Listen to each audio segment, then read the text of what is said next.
Tuan-tuan, orang kata apa kalau kita ditakdirkan Allah mati pukul 9 malam saat lagi?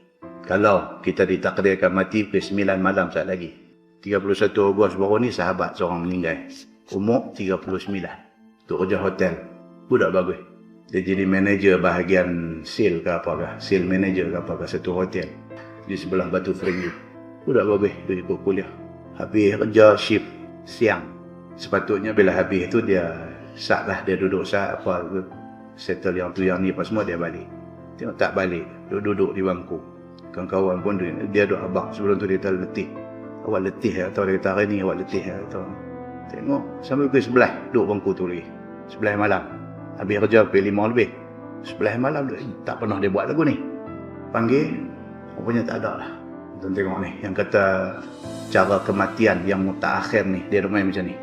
Kalau kita ditakdirkan nak mati pukul 9 tuan-tuan.